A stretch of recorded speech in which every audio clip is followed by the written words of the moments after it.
लोगों को निशाना बनाया गया है। तो आज मोहसिन साहब आए, हमने यहाँ पर एक मीटिंग की है और मैं इनका शुक्रिया अदा करता हूँ कि जब जब बलूचिस्तान को ज़रूरत महसूस हुई है, जब जब मुझे कोई इशू हुआ है federal government related, one phone call away, I must give him this credit कि एक फ़ोन कॉल पे तशरीफ़ भी ले आते हैं। जैसे सेकंड टाइम तुरबत में जब हमारे डीसी का वाक़या हुआ तो वहाँ तुरबत भी तशरीफ़ ले गए और आज कोयटा भी आए हैं। बड़ी डिटेल लेंथ में डिस्कशन हुई है लॉ एंड ऑर्डर के हवाले से, फ्यूचर प्लान्स के हवाले से। ज़ाहिर है कुछ चीज़ें हैं जो मीडिया में शेयर नहीं की जा सकती हैं। तो मैं एक बार फिर मोहसिन साहब आपका शुक्रिया अदा करता हूँ, आप यहाँ तशरीफ़ लाए and it's up to you. बिस्मिल्लाहिर्रहमानिर्रहीम।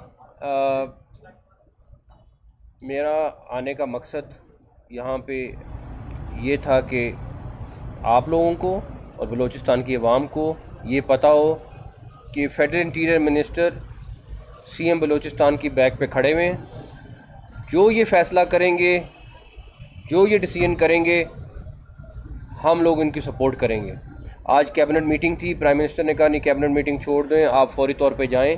और सबसे अच्छी बात इस टाइम मुल्क के लिए ये है कि चाहे प्रेसिडेंट हैं, चाहे प्राइम मिनिस्टर हैं, चाहे आर्मी चीफ हैं, सब बलूचिस्तान के मुतालिक कंसर्न हैं और इस चीज़ों को सलूशन की तरफ देख रहे हैं और वर्किंग कर रहे हैं। हो सकता है बहुत सारी चीज़ें आपके सामने हो, बहुत सारी बैक एंड पे जो काम हो रहा है और उसके लिए वर्किंग बाकायदा हो रही है, जिसको लीड सीएम खुद कर रहे हैं। फिर सीएम जो भी फैसला करेंगे, जो भी सपोर्ट मांगेंगे या मांग रहे हैं या कर रहे हैं, फेडरेशन की तरफ से पूरी सपोर्ट है। इंटीरियर मिनिस्ट्री इनकी अपनी है, उसमें तो कोई दूसरी डाउट नहीं है। हम लोग इनके साथ खड़े हैं। जो पिछले परसों हुआ हम सब उसमें गमगीन हैं। ऐसे वाक़यात जो हैं वो काबिल बर्दाश्त बिल्कुल नहीं हैं और हम लोग मिलकर इंशाअल्लाह ताला इन तमाम चीज़ों का सद्भाव करेंगे। और जो लोग ये सोच रहे हैं कि ये इन वाक़यात से हमें डरा सकते हैं या अपना कोई मैसेज दे सकते हैं, उनको बहुत जल्द एक अच्छा मैसेज मिल जाएगा इंशाअल्लाह ताला। सर, आपने अभी बात की है कि तमाम तर सूरत हाल सूबाई गवर्नमेंट के हवाले जो डिसीजन लेंगे, वेरी सॉरी टू से 25 की रात को ऐसे लगा कि सूबाई हुकूमत इंतजामिया कहीं पर नहीं थी। वो 53 खानदान जिनके रोक गए हैं और जो हुकूमत के रिट को चैलेंज किया है, उस हवाले से आपका क्या स्टांस है फेडरल गवर्नमेंट और प्रोविंशियल गवर्नमेंट? देखिए, मेरा ख्याल है प्रोविंशियल गवर्नमेंट बिल्कुल जागी हुई है और जो इस टाइम अप्रोच है, आपका जितना मर्जी बड़ा दुश्मन भी हो वो भी कह रहा है कि ये अप्रोच पहले कभी नहीं आई बलूचिस्तान गवर्नमेंट की। जो दहशतगर्दों ने हमला किया है बिल्कुल किया है, छुप के किया है ना, सामने आते मुकाबला करते, इंट्रीग करके किया है, कोई मसला नहीं है। मैं आपको ये भी बता दूं, अभी हम ये बात कर रहे थे ऑपरेशन की, किसी ऑपरेशन की कोई ज़रूरत नहीं है। ये एक एसएचओ की मार है और आप देखेंगे ये एक एसएचओ की मार रहेंगे इंशाअल्लाह ताला। इनके लिए कोई लंबी चौड़ी हमें साइंस करने की ज़रूरत नहीं है। ये दहशतगर्द हैं और दहशतगर्दों का मुकाबला करना हमारी सिविल आर्म फोर्सेस भी जानती हैं, हमारी आर्म फोर्सेस भी जानती है, हमारी पुलिस भी जानती है और इनका बंदोबस्त होगा। मैं एक मिनट प्लीज़, मैं ज़रा इस सवाल का जवाब दे दूं। क्या हमारी फोर्सेस ने जब वो रेटिलिएट कर रहे थे, जब सड़क पे आए, ये जो कैप्टन साहब शहीद हुए हैं ये तो रिस्पांस में शहीद हुए हैं। ये तो जब सुना कि वहाँ पर आके रोड पे ये दहशतगर्द आए तो ये रिस्पांस के लिए जा रहे थे तो अपनी जान गंवा दी ना। जो अकलौता बेटा था अपने माँ बाप का, 10 महीने की उसकी एक छोटी सी बेटी है, वालिद उसका कैंसर का पेशेंट है लास्ट स्टेज का, उसने अपनी जान कुर्बान की है बलूचिस्तान के लोगों के लिए। कैसे आप कह रहे हैं कि रिस्पांस नहीं था?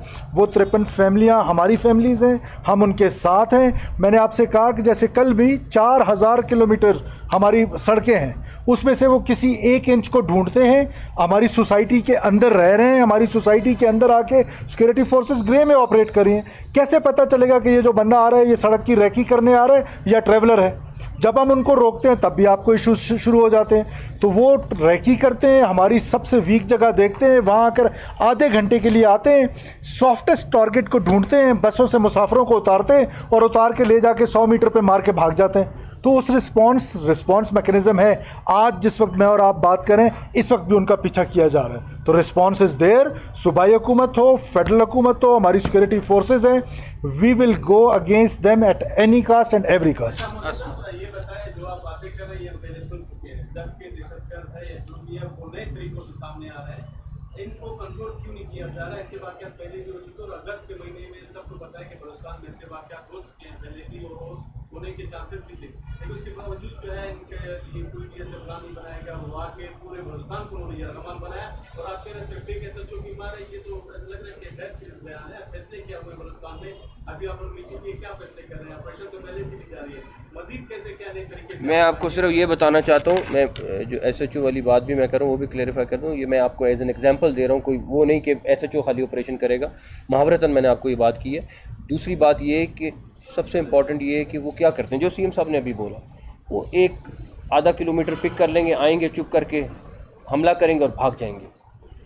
बलूचिस्तान सबसे बड़ा प्रोविंस है, आप जो मर्ज़ी कह लें, जितनी मर्ज़ी फोर्स लगा लें, आप चप्पे चप्पे पे नहीं कर सकते। हम अपनी चेक पोस्ट पे होंगे, अपने थाने में होंगे, अपने हेडक्वार्टर पे होंगे, बट हमें उन लोगों के पीछे जाना है जो ये पीछे प्लान कर रहे हैं, जो पीछे करवा रहे हैं और जो ये सारी की सारी स्ट्रेटजी बना रहे हैं।